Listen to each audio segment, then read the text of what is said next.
सोनपुर गांव बम्बू की खेती के लिए मशहूर था। वहाँ पर सालों से बम्बू की बहुत अच्छी खेती होती थी। दिनेश का भी एक छोटा सा बम्बू का खेत था। उसका बेटा राजेश भी उसी के साथ काम करता था। अरे राजेश, हमारे जो बम्बू का ऑर्डर आया था, क्या तुमने उसे भिजवा दिया है? अरे हाँ पापा, मैंने तो कल शाम को उसे भिजवा दिया था। अगर उन्हें समय से ऑर्डर मिल जाएगा तो आज शाम तक हमारा पेमेंट भी हो जाएगा। शाम हो जाती है और दिनेश के घर के बाहर एक बम्बू लदा ट्रक खड़ा होता है। अरे ये ट्रक वापस क्यों आ गया? इसे तो बम्बू उतार कर पेमेंट लेकर आना था। दिनेश अंदर से राजेश को बुलाता है। राजेश अंदर से आता है। वो बहुत दुखी लग रहा होता है। राजेश, ये देखो ना, ये ट्रक वापस आ गया। अरे हाँ पापा, मैं जानता हूँ। मुझे शहर से बम्बू के खरीदारों का फोन आया था। उन्हें हमसे कम दामों में कहीं से बम्बू मिल रहा है, इसलिए अब वो हमसे बम्बू नहीं खरीदेंगे। अरे लेकिन वो बिना बताए ऐसा कैसे कर सकते हैं? हमें पैसों की कितनी जरूरत है। अब हम इतने सारे बम्बू का क्या करेंगे? तुम उनसे कहो कि हम भी बम्बू कम दामों में दे देंगे। अरे पिताजी, मैंने उनसे बात की, पर वो अब किसी भी तरह से हमारे बम्बू लेने को तैयार नहीं है। अरे मैंने तो उन्हें ये भी कहा कि मैं आधे दामों में ही बम्बू देने को तैयार हूँ, पर वो फिर भी नहीं माने। दिनेश और राजेश को इस ऑर्डर से बहुत उम्मीद थी। कुछ दिनों से उनका कारोबार वैसे भी ठीक नहीं चल रहा था और अब इतने बड़े ऑर्डर के वापस आ जाने से उनको भविष्य में अंधेरा ही अंधेरा दिख रहा था। एक दिन राजेश दिनेश के पास जाता है और कहता है, अरे पापा, आप बिल्कुल चिंता मत करो। मैंने सोच लिया है कि अब हम इतने सारे बम्बू का क्या करेंगे। क्या करोगे तुम बेटा? मुझे तो कोई उपाय नहीं सूझ रहा। मैंने तो अपने सारे दोस्तों से मदद मांगने की कोशिश की, पर कोई भी हमारी मदद करने को तैयार नहीं है। अब सभी की हालत खराब है। मार्केट में बम्बू के दाम भी गिरते जा रहे हैं। अरे हाँ पापा, इसलिए मैंने सोचा है कि अब हम बम्बू का कारोबार नहीं करेंगे। अरे बेटा, हमारे पास और है ही क्या? हम और क्या कर सकते हैं? अरे पिताजी, अब हम पिज्जा बनाएंगे। है? क्या? पिज्जा? वो कैसे? पापा, मेरे दोस्त का शहर से फोन आया था। मैंने उसे अपने हालात बताए तो उसने मुझे एक बहुत अच्छा उपाय बताया। शहर में पिज्जा का बहुत क्रेज है। अलग अलग तरह के पिज्जा मिलते हैं। उसमें से युवाओं का एक पसंदीदा है बम्बू पिज्जा। उसमें बम्बू को अंदर से खोखला करके पिज्जा बनाया जाता है। हम भी बम्बू पिज्जा का बिजनेस शुरू कर देते हैं। अरे पर बेटा, हमें तो इसके बारे में कुछ भी जानकारी नहीं है। अरे पापा, आप चिंता मत करो। अरे मेरे दोस्त ने कहा है वो हमारी हर तरीके से मदद करेगा। राजेश दिनेश के साथ मिलकर बम्बू पिज्जा बनाने की सारी तैयारी करता है और फिर धीरे धीरे बम्बू पिज्जा बनाना सीख जाता है। उसके बाद वो तय करता है कि वो एक दुकान बनाएगा। राजेश और दिनेश मिलकर बम्बू से अपना एक छोटा सा होटल बनाते हैं और उस होटल के दरवाजे से लेकर खिड़कियाँ, टेबल, कुर्सी, सब कुछ बम्बू से बना होता है। शुरू शुरू में तो उनके होटल में कोई भी नहीं आता था, पर एक दिन कॉलेज के दो लड़के उनके होटल में आते हैं। अरे भाई वाह सुरेश, कितना मस्त होटल है। ये तो पूरा बम्बू से बना हुआ है और यहाँ लिखा है हमारी स्पेशलिटी है बम्बू पिज्जा। चलो तो अब हम भी बम्बू पिज्जा ट्राई करके देखते हैं। हाँ हाँ हाँ, मैं ऑर्डर करता हूँ। सुरेश और विवेक दो बम्बू पिज्जा का ऑर्डर करते हैं। अरे विवेक, तूने ध्यान दिया कि यहाँ पर सारे कुर्सी टेबल भी बम्बू से बने हुए हैं और देख बम्बू से सजावट भी कितनी अच्छी की है यार। आज प्लास्टिक के जमाने में ये इको फ्रेंडली होटल तो बहुत अच्छा है। इस तरह से हम सबको इको फ्रेंडली चीजों का इस्तेमाल करना चाहिए। मैं इस होटल के मालिक से बात करता हूँ कि उन्हें ऐसी होटल बनाने की प्रेरणा कहाँ से मिली। विवेक और सुरेश दिनेश को बुलाकर उससे सवाल पूछते हैं। अरे सच में आपका होटल तो बहुत अच्छा है। आपने ये सब कैसे किया? दिनेश उन दोनों को अपनी पूरी कहानी बताता है। विवेक और सुरेश को दिनेश की ये कहानी बहुत अच्छी लगती है। क्या आपका बिजनेस ठीक चल रहा है? क्या आप मुनाफे में हैं? देखिए, अभी तो हम मुनाफे में नहीं चल रहे, पर मैं पूरी उम्मीद करता हूँ कि आगे चलकर हमें मुनाफा जरूर होगा। हाँ, आप बहुत अलग कर रहे हो। आपको मुनाफा जरूर होगा। हम आपकी मदद करना चाहते हैं। हमारा एक YouTube चैनल है जिस पर हम नई नई चीजें डालते हैं। अगर आप इजाजत दें तो हम आपके होटल के बारे में अपने YouTube चैनल पर डालना चाहते हैं और Instagram पर भी। इस तरह से और भी लोगों को और कॉलेज के स्टूडेंट्स को आपके होटल के बारे में पता चलेगा और आपको प्रसिद्धि मिलेगी। सुरेश और विवेक वहाँ का बम्बू पिज्जा खाते हैं। दोनों को वो बहुत ज्यादा पसंद आता है। दोनों अपने कॉलेज के फ्रेंड्स के लिए भी 10 बम्बू पिज्जा पैक करवा लेते हैं। उसके बाद अगले दिन वो अपनी पूरी टीम लेकर उनके होटल की एक अच्छी सी वीडियो बनाते हैं और बम्बू पिज्जा बनाने वाले की रेसिपी को भी शूट करते हैं। उसके बाद वो उसे अपने YouTube पर डाल देते हैं। अरे तुम लोग हमारी मदद करने की कोशिश कर रहे हो। अरे मैं इसके लिए तुम्हारा बहुत बहुत आभारी हूँ। अरे नहीं अंकल, ऐसी नई चीजों को प्रमोट करना ही तो हमारा काम है। आज के जमाने में युवाओं को ऐसी इको फ्रेंडली और पर्यावरण के लिए हानि ना पहुंचाने वाली चीजों की बहुत जरूरत है। इन वीडियो से हमें जो भी फायदा होगा वो हम आपको दे देंगे। अरे विवेक, देखो बम्बू पिज्जा की रेसिपी पर तो एक ही घंटे में 1 लाख व्यूज आ गए भाई। 10,000 लाइक और 1000 कमेंट भी हैं।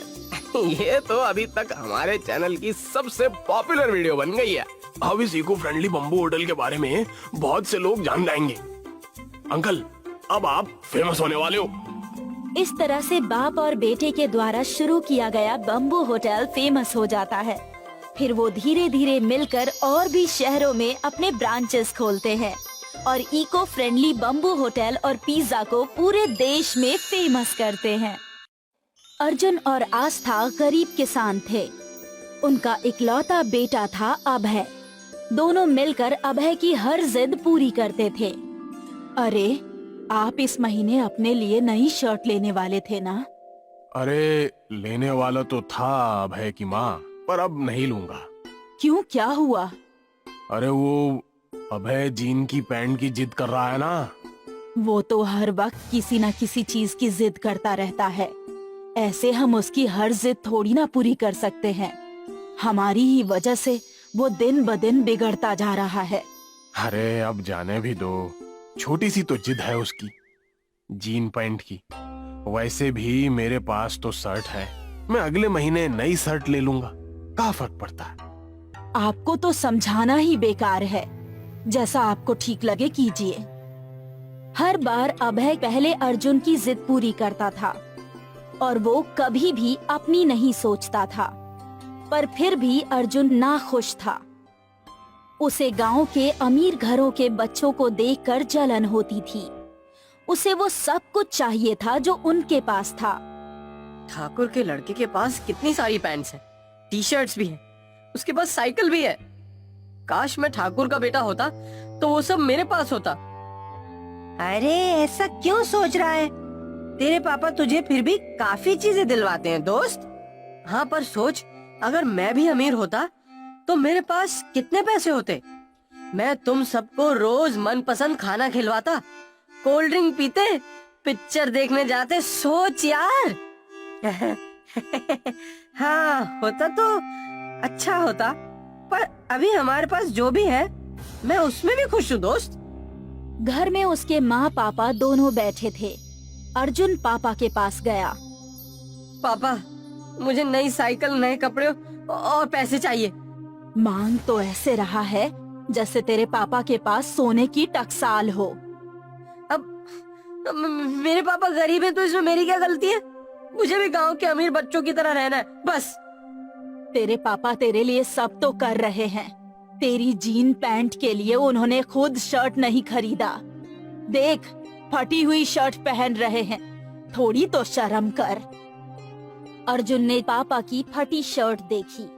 अब वो क्या ही कह सकता था।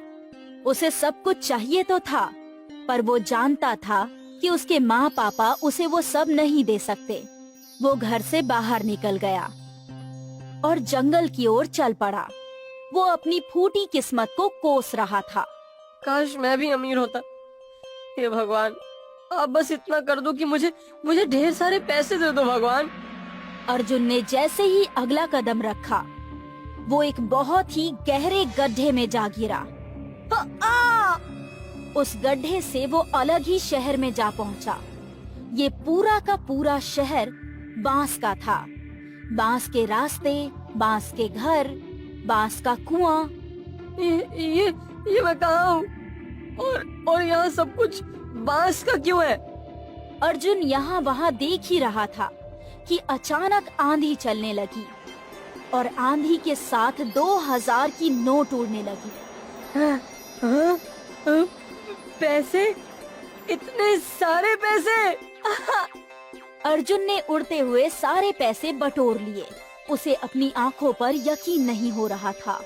उसने नोटों की बहुत बड़ी गड्डी बना ली। भगवान, आपने मेरी सुन ली।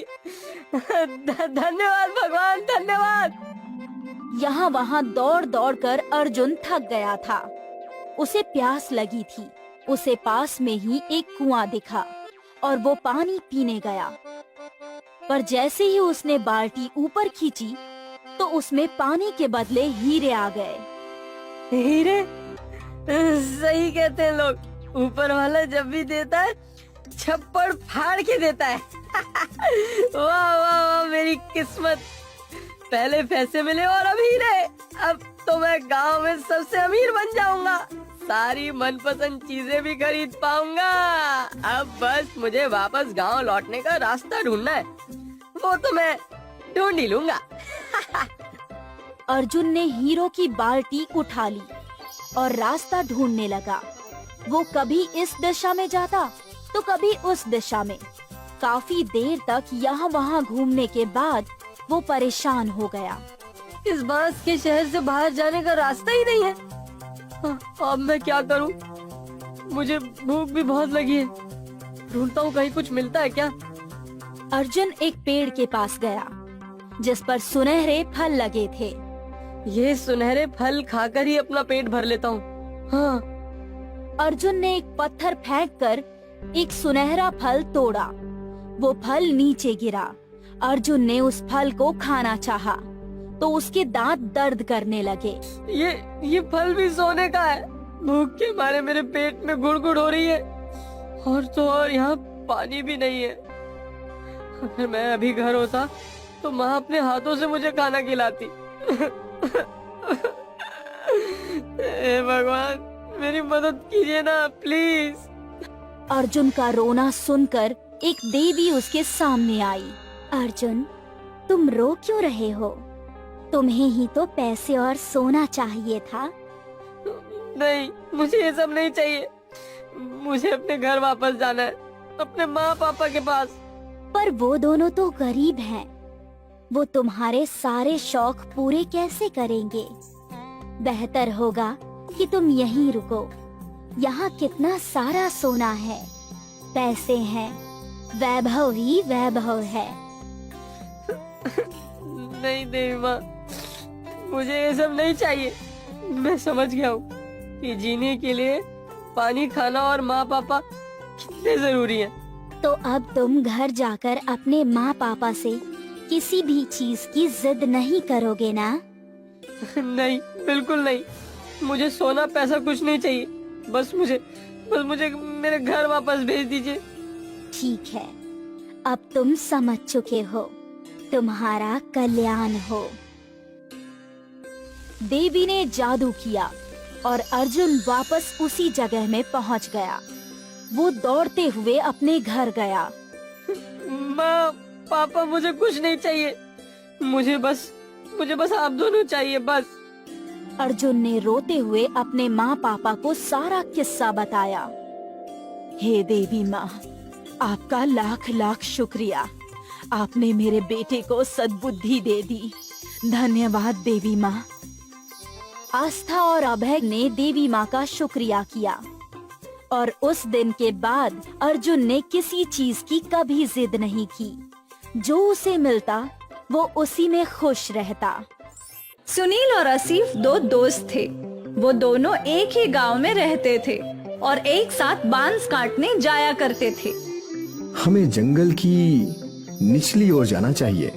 वहाँ बहुत सारे बड़े बड़े बांस के पेड़ हैं, लेकिन वहाँ जाने के लिए हमें नदी पार करना होगा, पर अगर आते वक्त नदी में बहाव ज्यादा रहा तो हम लौटेंगे कैसे?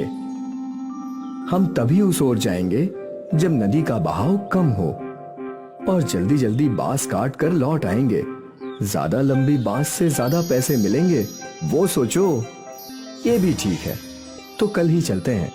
अगले दिन से सुनील और आसिफ निचले जंगलों में पहुँचे। यहाँ कितने मोटे मोटे बांस हैं और लंबे भी। व्यापारी इनके बहुत अच्छे दाम देंगे।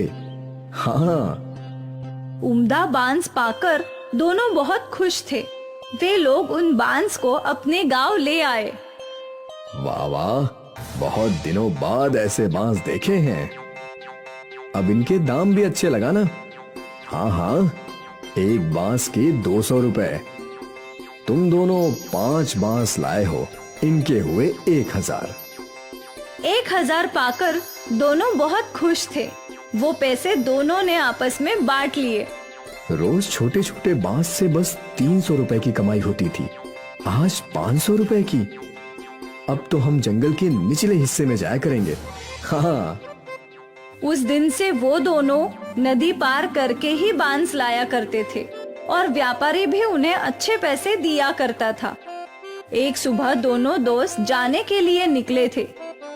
भाई माँ ने कहा है कि बाजार से कुछ चावल और मसाले लाने हैं, और मुझे पनीर भी लेना है।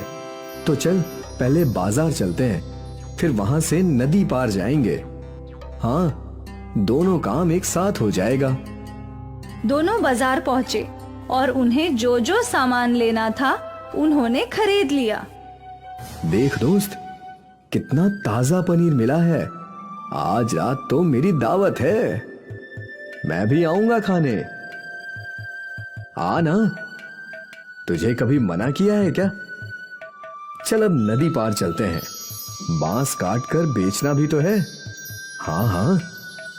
और वो दोनों निचले जंगलों की ओर बढ़ गए। हमेशा की तरह उन दोनों ने नदी पार की और फिर जंगल में पहुंच गए और बांस काटने लगे। लेकिन अचानक बरसात शुरू हो गई। हमें घर लौटना चाहिए, नदी में पानी बढ़ने लगेगा। हाँ, बस ये एक बांस और काट लेते हैं। हाँ, बरसात और तेज हो गई। कुछ ही देर में उनका बांस कट गया और वो लोग बांसों को इकट्ठा करके नदी के रास्ते बढ़ने लगे, पर नदी में तूफान था। नदी में पानी बहुत ज्यादा है दोस्त, इतने उफान में नदी पार करना सुरक्षित नहीं है। हाँ, हम कुछ देर जंगल में इंतजार करते हैं। हाँ, उस ओर जो गुफा है वहीं इंतजार कर लेते हैं। दोनों गुफा की ओर गए। गुफा में पहले से कुछ सूखी लकड़ियां थी। इनको जला देता हूँ, थोड़ी गर्मी रहेगी। आसिफ ने जो सामान खरीदा था उसमें माचिस भी था। आसिफ ने उन सूखी लकड़ियों को आग लगा दी और दोनों दोस्त आग सेकने लगे। बहुत भूख लगी है यार, मुझे भी। सुन, हम कुछ बना लेते हैं। वैसे भी थोड़ा बहुत राशन तो हमारे पास है ही, पर हम कैसे बनाएंगे? हमारे पास बर्तन तो नहीं है। तभी आसिफ का ध्यान बांस पर गया। हमारे पास बम्बू तो है, बम्बू के अंदर खाना पका सकते हैं। कैसे? तुमने बम्बू बिरयानी नहीं सुनी? नहीं, बम्बू में बिरयानी भी बनती है, पर हमारे पास मांस कहाँ है? मांस नहीं है तो क्या हुआ, हमारे पास पनीर तो है, पनीर बिरयानी बना लेते हैं। पर कैसे? तू देखता जा। आसिफ ने 2 बांस के टुकड़े काटे। उसके पास जो चावल थे वो धो दिए। बाम्बू में चावल, मसाले, पानी, नमक और पनीर डाल दिया। फिर बाम्बू की एक ओर पेड़ के पत्तों को भर के बाम्बू को बंद कर दिया और फिर उन सबको अच्छे से हिलाकर जलती हुई आग में रख दिया। अब बस 20 मिनट में हमारी बम्बू बिरयानी तैयार हो जाएगी। देखते हैं। बाम्बू आग में अच्छे से सेकने लगे और जब बाम्बू पूरी तरीके से जल गए तो बहुत ही सौंधी सुगंध गुफा में फैल गई। लगता है बिरयानी तैयार हो गई है दोस्त। आसिफ ने वो बाम्बू बाहर निकाले और 2 केले के पत्ते लगा दिए। और जैसे ही बाम्बू थोड़े ठंडे हुए और बिरयानी केले के पत्तों पर निकाल ली। दिखने में तो बहुत स्वादिष्ट है। अब जैसी भी हो, भूख लगी है, खाते हैं, चल। दोनों ने बिरयानी चखी और दोनों मंत्रमुग्ध हो गए और फिर दोनों बड़े चाव से बाम्बू बिरयानी खाने लगे। भाई, तू तो ऐसी लाजवाब बम्बू बिरयानी बनाता है ना कि क्या बोलूं। शुक्रिया। तुझे तो ये बिरयानी बेचनी चाहिए दोस्त। कहाँ मेहनत मजदूरी कर रहा है। इस बिरयानी को मशहूर होने में वक्त नहीं लगेगा। सच में? हाँ, तू कहे तो साथ में ढाबा खोलते हैं। हाँ हाँ, क्यों नहीं। जब बरसात थमी, नदी का पानी कम हुआ तो दोनों दोस्त सारे बांस लेकर अपने गांव आ गए। पर आज उन्होंने बांस बेचे नहीं। अगले दिन आसिफ और सुनील ने गांव के नुक्कड़ पर अपनी दुकान लगाई। गांव वाले अचंभे में थे कि आखिर ये लोग बांस में क्या बेच रहे थे। अरे बेटा, ये क्या है? ये बम्बू बिरयानी है काका, पनीर की। बम्बू बिरयानी? जरा हमको भी खिलाओ। गांव के लोगों ने पहली बार बाम्बू बिरयानी चखी। अरे वाह, क्या कमाल स्वाद है आसिफ भाई। ऐसी बिरयानी जिंदगी में नहीं खाई। मजा आ गया। आसिफ और सुनील की बाम्बू बिरयानी गांव में मशहूर हो गई। ग्राहक कतार में खड़े रहकर बाम्बू बिरयानी खाने लगे। आसिफ और सुनील की आमदनी कई गुना बढ़ गई। और फिर क्या था, सुनील और आसिफ ने मजदूरी छोड़कर बाम्बू बिरयानी बेचना शुरू कर दिया। वो लोग दिन दुगनी और रात चौगनी तरक्की करने लगे। दूर दूर से लोग उनकी बाम्बू बिरयानी खाने के लिए आने लगे और देखते ही देखते उनका गांव में बहुत बड़ा होटल बन गया और दोनों अमीर भी बन गए। सोचा नहीं था कि कभी ये सब भी होगा। मैंने भी बिल्कुल नहीं सोचा था दोस्त। उस दिन वो बारिश हमारी किस्मत बदलने के लिए आई थी। हाँ, ना उस दिन बारिश आती और ना हम फंसते और ना ही हम कभी बम्बू बिरयानी बनाते। दोस्त, ये सब पहले से लिखा हुआ था। विधाता पहले से ही सबकी किस्मत लिख देता है। हम तो बस मोहरे हैं जो उसकी राह पर चलते हैं। बिल्कुल। बाम्बू बिरयानी ने आसिफ और सुनील की किस्मत बदल दी और उन दोनों को जिंदगी की बहुत बड़ी बात समझ आई। परेशानियों से ही नए रास्ते मिलते हैं और न जाने कब किस्मत कौन सा मोड़ ले ले।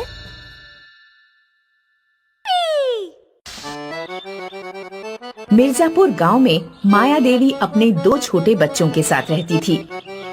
बारिश के मौसम में एक दिन रात को बाढ़ आ जाती है और पूरा गांव पानी में डूब गया। गांव के लोग वहां से जान बचाकर भागे। माया देवी भी अपने छोटे बच्चों के साथ पड़ोस के सिकंदराबाद में पहुंची। माया को देखकर सिकंदराबाद का सरपंच आया और बोला, ए बुढ़िया, हमारे गांव में क्यों आई है? सरपंच जी, आप तो जानते ही हैं कि हमारे गांव मिर्जापुर में बाढ़ ने अपना कहर दिखाना शुरू कर दिया है। इसलिए मुझे और मेरे 2 बच्चों को अपने गांव के बाहर ही रहने दो। तो जानती नहीं कि तेरे पति से मेरी दुश्मनी थी, तो मैं दुश्मनों को कैसे रख सकता हूँ? और वैसे भी तुम इतने गरीब हो, मैं विश्वास नहीं कर सकता कि तुम चोरी नहीं करोगे।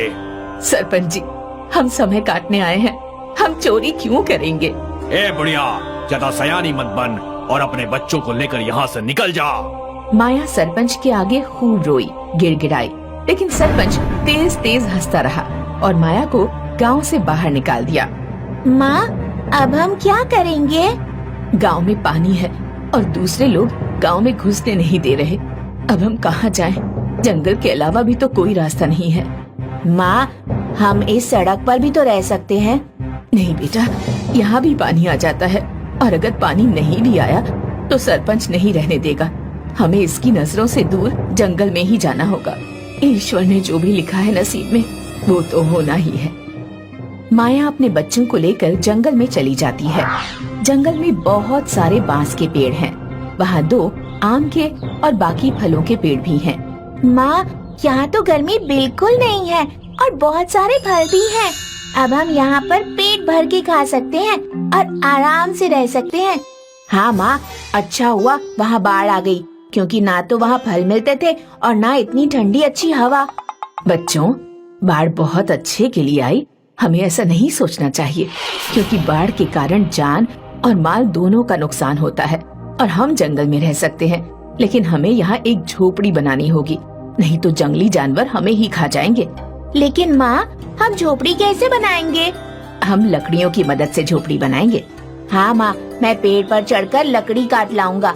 नहीं मेरे बच्चे, पेड़ों में भी जीवन होता है, हमें इन्हें नहीं काटना चाहिए। हम इनकी वजह से ही सांस लेते हैं और खाते पीते हैं। फिर हमारी झोपड़ी कैसे बनेगी माँ? वो सामने देखो, वहाँ पर कुछ सूखी लकड़ियाँ पड़ी हैं। हम उनसे अपनी झोपड़ी बनाएंगे। माया अपने बच्चों के साथ लकड़ी इकट्ठा करना शुरू कर देती है और कुछ घंटों की मेहनत के बाद वो पर्याप्त लकड़ी इकट्ठी कर लेते हैं। देव नदी की तरफ झोपड़ी के लिए फूस लेने चला जाता है। देव, अकेले वहाँ मत जाओ, पहले लकड़ी से झोपड़ी बना लेते हैं, बाद में फूस ले आएंगे। देव उसकी कोई बात नहीं सुनता और फूस उठाने चला गया। तभी देव की चीख निकली, क्योंकि उसे सांप ने काट लिया।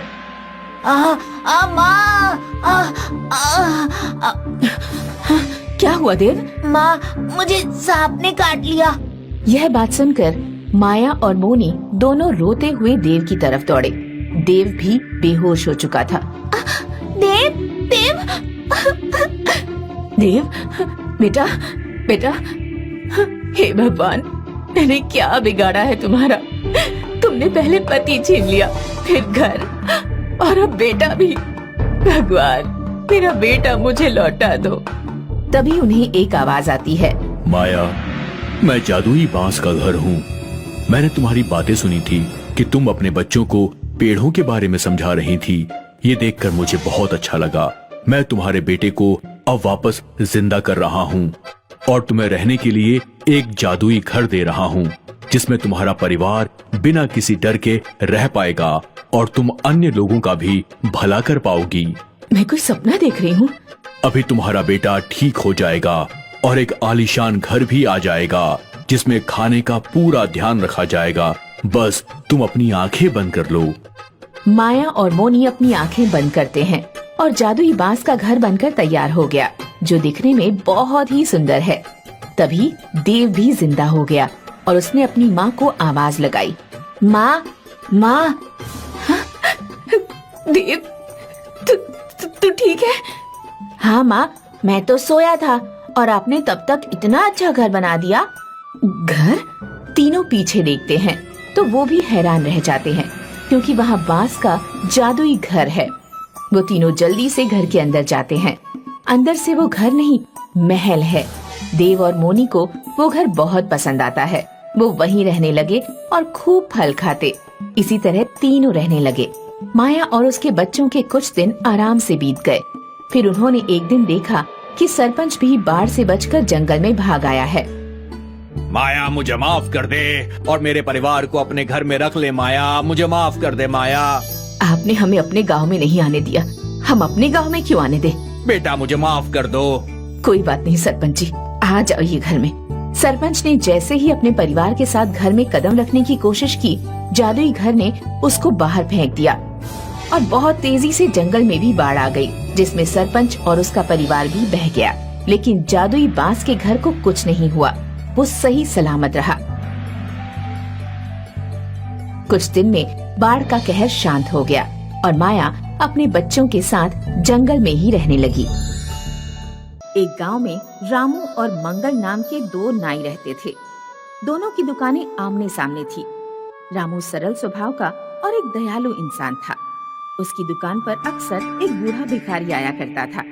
रामू फ्री में उस भिखारी के बाल काट देता, अपना खाना उसे खिला देता और ठंड के दिनों में उसे गर्म कपड़े भी देता। दूसरी तरफ मंगल एक चालाक और कंजूस इंसान था। वह अपनी दुकान पर आने वाले ग्राहकों से इधर उधर वाले लोगों की बुराइयां और चापलूसी से भरी बातें करता। भाई साहब, तुमने रमेश के लड़के के बारे में कुछ सुना? अरे हाई स्कूल में 3 बार फेल हो गया है। रमेश के सारे बच्चे बिगड़े हुए हैं। काश उसे आपके जैसे बच्चे मिले होते। रामू की पत्नी पेट से थी। एक रात रामू की पत्नी के पेट में बहुत तेज दर्द उठा। रामू अपनी पत्नी को लेकर कुछ दिनों के लिए शहर में हॉस्पिटल चला गया। उस समय जब भिखारी गांव में आया तो उसने देखा कि रामू की दुकान बंद है।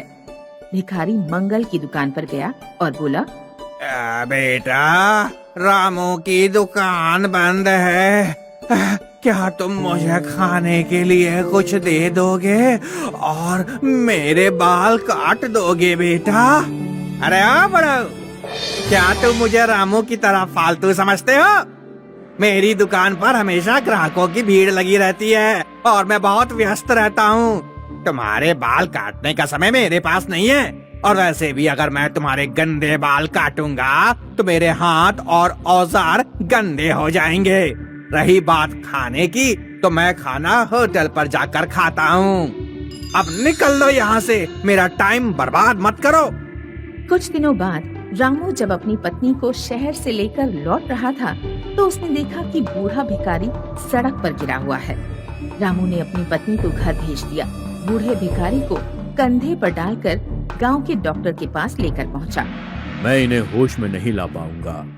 शारीरिक कमजोरी और लगातार कई दिन भूखे रहने के कारण इनके शरीर में खून और ग्लूकोज की कमी हो गई है। तुम्हें इन्हें हॉस्पिटल ले जाना पड़ेगा।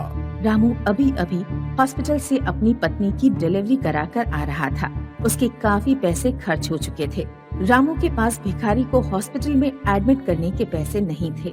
अगर बाबा को हॉस्पिटल में एडमिट कराना है तो एक ही तरीका है, मुझे घर या दुकान में से कोई एक चीज गिरवी रखनी पड़ेगी। घर गिरवी रख दूंगा तो पत्नी और बच्चों के लिए परेशानी होगी। दुकान ही गिरवी रख देता हूँ। कुछ दिन ज्यादा मेहनत करके दुकान को छुड़ा लूंगा। रामू ने अपनी दुकान गिरवी रख दी और बूढ़े को अस्पताल ले जाकर उसकी जान बचा ली। लेकिन जब रामू गांव लौट कर आया तो उसने देखा कि मंगल ने रामू के बराबर में ही अपने बेटे के लिए एक और नाई की दुकान खुलवा दी है। गांव में 3 दुकानें हो जाने के कारण रामू का धंधा बिल्कुल ही मंदा पड़ गया। एक दिन रामू मंगल के पास गया और उसने विनती की, मंगल भाई, क्या तुम अपने बेटे की दुकान कहीं और शिफ्ट करवा दोगे? मैंने एक भिखारी की जान बचाने के लिए अपनी दुकान गिरवी रख दी थी। अगले 2 महीने में मैं अगर रकम नहीं चुका पाया तो मेरी दुकान हमेशा के लिए मेरे हाथों से निकल जाएगी। क्या मैंने तुमसे कहा था कि भिखारी को हॉस्पिटल में एडमिट करवाओ और उसका खर्चा उठाओ? मेरा बेटा कहीं दुकान शिफ्ट नहीं करेगा। तुम्हारी दुकान तुम्हारे पास रहे या ना रहे, मुझे इससे कोई मतलब नहीं। 2 महीने बीत गए और रामू दुकान छुड़ाने के लिए पैसे इकट्ठे नहीं कर पाया। बनिया उसके घर पर आकर धमकी दे गया कि अगले सप्ताह तक अगर पैसे नहीं मिले तो रामू अपनी दुकान भूल जाए। रामू बहुत चिंतित था। उसे अपना भविष्य अंधकार में नजर आ रहा था। एक रात रामू को एक सपना आया। सपने में उसे वही बूढ़ा भिखारी नजर आया जिसकी उसने जान बचाई थी। रामू, तुम जैसे नेक दिल लोग दुनिया में बहुत कम हैं। बहुत साल पहले किसी ने मुझे वरदान दिया था कि मरने के बाद मेरा शरीर सोने में बदल जाएगा। मेरी उम्र पूरी हो चुकी है। कल मैं तुम्हारे दरवाजे पर आऊंगा। तुम मेरे सर पर एक लाठी मारना, मेरा शरीर मरकर सोने का बन जाएगा।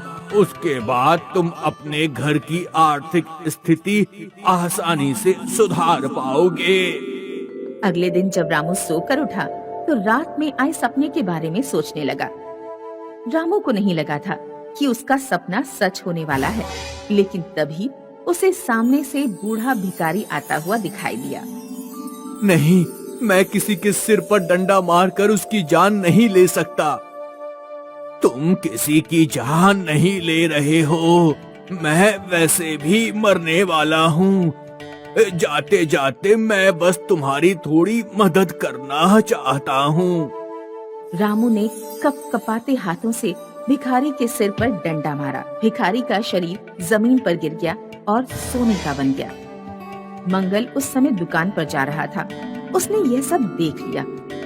मंगल की लोभी बुद्धि ने सोचा, लगता है सुबह के इस समय कोई विशेष मुहूर्त होता है।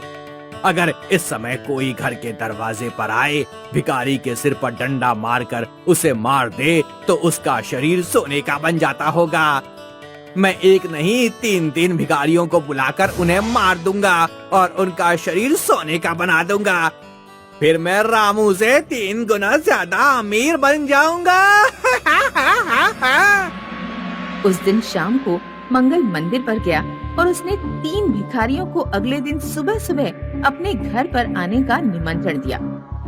मैं हर पूर्णिमा को गरीब लोगों को खाना खिलाता हूँ। कल सुबह 7 बजे अगर आप तीनों मेरे घर पधारेंगे तो मुझे आपकी सेवा करने में बहुत खुशी होगी।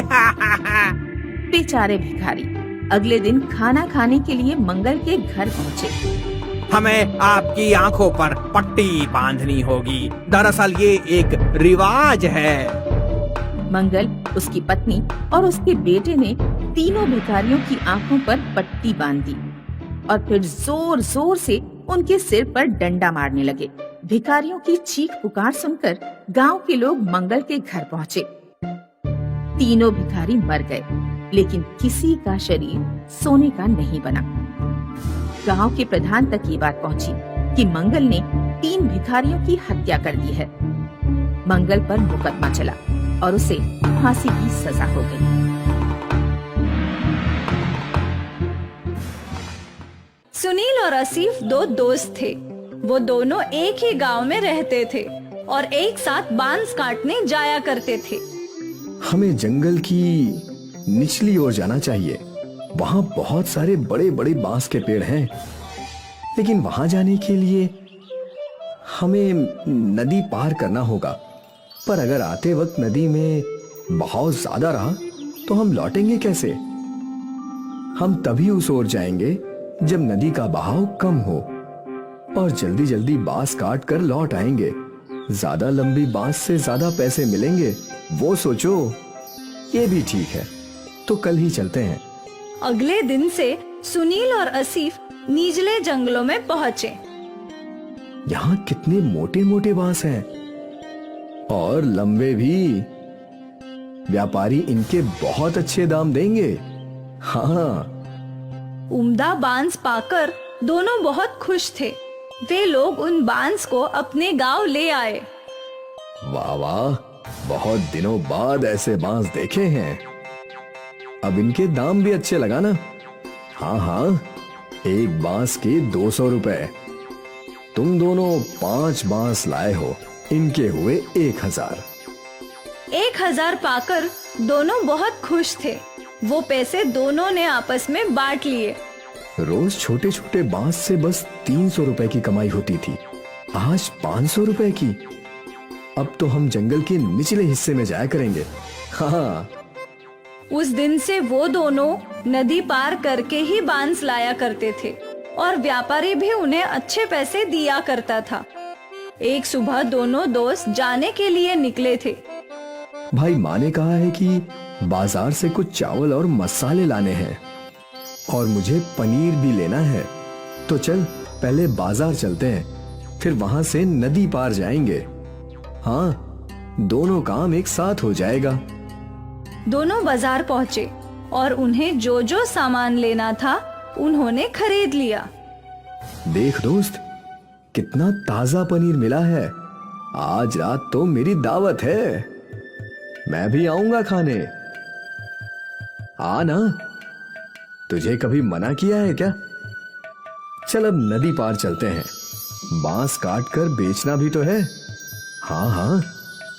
और वो दोनों निचले जंगलों की ओर बढ़ गए।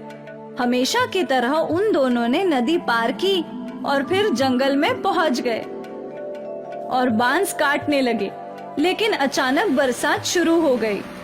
हमें घर लौटना चाहिए, नदी में पानी बढ़ने लगेगा। हाँ, बस ये एक बांस और काट लेते हैं। हाँ। बरसात और तेज हो गई। कुछ ही देर में उनका बांस कट गया और वो लोग बांसों को इकट्ठा करके नदी के रास्ते बढ़ने लगे, पर नदी में तूफान था। नदी में पानी बहुत ज्यादा है दोस्त। इतने उफान में नदी पार करना सुरक्षित नहीं है। हाँ, हम कुछ देर जंगल में इंतजार करते हैं। हाँ, उस ओर जो गुफा है वहीं इंतजार कर लेते हैं। दोनों गुफा की ओर गए। गुफा में पहले से कुछ सूखी लकड़ियां थी। इनको जला देता हूँ, थोड़ी गर्मी रहेगी। आसिफ ने जो सामान खरीदा था उसमें माचिस भी था। आसिफ ने उन सूखी लकड़ियों को आग लगा दी और दोनों दोस्त आग सेकने लगे। बहुत भूख लगी है यार, मुझे भी।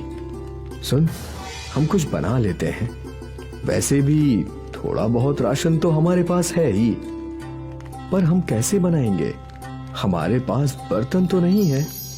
तभी आसिफ का ध्यान बांस पर गया। हमारे पास बम्बू तो है, बम्बू के अंदर खाना पका सकते हैं। कैसे? तुमने बम्बू बिरयानी नहीं सुनी? नहीं, बम्बू में बिरयानी भी बनती है, पर हमारे पास मांस कहाँ है? मांस नहीं है तो क्या हुआ, हमारे पास पनीर तो है। पनीर बिरयानी बना लेते हैं। पर कैसे? तू देखता जा। आसिफ ने 2 बांस के टुकड़े काटे। उसके पास जो चावल थे वो धो दिए। बाम्बू में चावल, मसाले, पानी, नमक और पनीर डाल दिया। फिर बाम्बू की एक ओर पेड़ के पत्तों को भर के बाम्बू को बंद कर दिया और फिर उन सबको अच्छे से हिलाकर जलती हुई आग में रख दिया। अब बस 20 मिनट में हमारी बम्बू बिरयानी तैयार हो जाएगी। देखते हैं। बाम्बू आग में अच्छे से सेकने लगे और जब बाम्बू पूरी तरीके से जल गए तो बहुत ही सौंधी सुगंध गुफा में फैल गई। लगता है बिरयानी तैयार हो गई है दोस्त। आसिफ ने वो बाम्बू बाहर निकाले और 2 केले के पत्ते लगा दिए और जैसे ही बाम्बू थोड़े ठंडे हुए और बिरयानी केले के पत्तों पर निकाल ली। दिखने में तो बहुत स्वादिष्ट है। अब जैसी भी हो, भूख लगी है, खाते हैं। चल। दोनों ने बिरयानी चखी और दोनों मंत्रमुग्ध हो गए और फिर दोनों बड़े चाव से बाम्बू बिरयानी खाने लगे।